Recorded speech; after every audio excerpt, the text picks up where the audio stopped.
The Lucas Oil Drag Racing Series moves on in Englishtown, New Jersey, with a very heavy heart.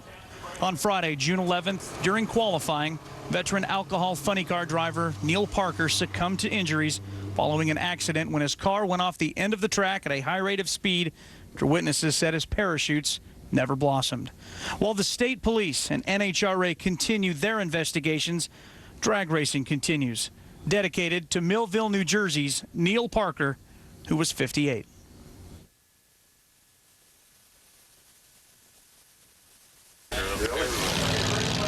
And it was a very fitting tribute in round one when the man Neil Parker would have raced. Eric Laurie came up.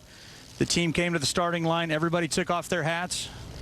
There were signs of Neil everywhere, and Eric Laurie coasted down the racetrack in remembrance of Neil Parker. Dave Reef along with Bob Fry. Bob, you knew Neil. Great guy. Neil was the kind of guy that epitomizes what makes this a great sport. I mean, he was passionate about drag racing. He'd go work his day job. He'd come back, go to the garage, work on his race car. I mean, years ago when I worked at ATCO, I had a chance to watch him. He had a really cool little Fiat that he ran. As the years went by, his cars got quicker and faster. He used to expand his territory where he raced. Actually came up here, and Anthony Terenzio, who's with Mickey Farah this weekend, used to match race him right here at this racetrack. And, you know, I know over the last couple of years we've lost some very high-profile drivers, and Eric Medlin and Scott Coletta here at this racetrack. But, you know, make no mistake about it, to Neil Parker's wife, to his extended drag racing family, he was a superstar. I mean, we lost a hero here this weekend. And, of course, the question is how do we go on? How do we move forward? How do we continue to race? And for more on that, let's check in with Lauren Stauffer.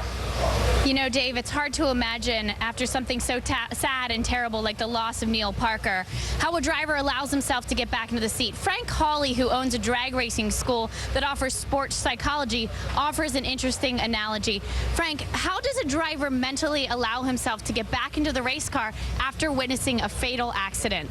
Well, I think one of the first things is you never allow yourself to get in the car. It's something that you love and you want to do. It's a passion in your life for all of these drivers.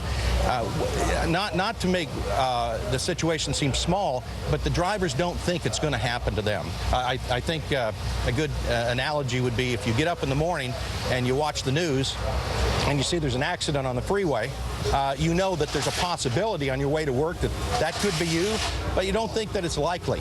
And we've got good teams, we've got good cars, we have good safety equipment at the racetracks, the tracks are prepared well. So if the driver thought, I think I'm going to get in an accident on this run, he'd get out of the car. So mostly the drivers think that their cars are prepared well, they can handle them properly, and it's not going to be them. So essentially you're saying it's a perfect storm. When these tragic accidents happen, it's never one thing. It's often like an airplane crash. There's a multiple number of things that have gone wrong all at the same time, and unfortunately some of these things, as tragic as they are absolutely not preventable. We have heavy hearts for the Parker family, and we wish the utmost safety to all of our other drivers.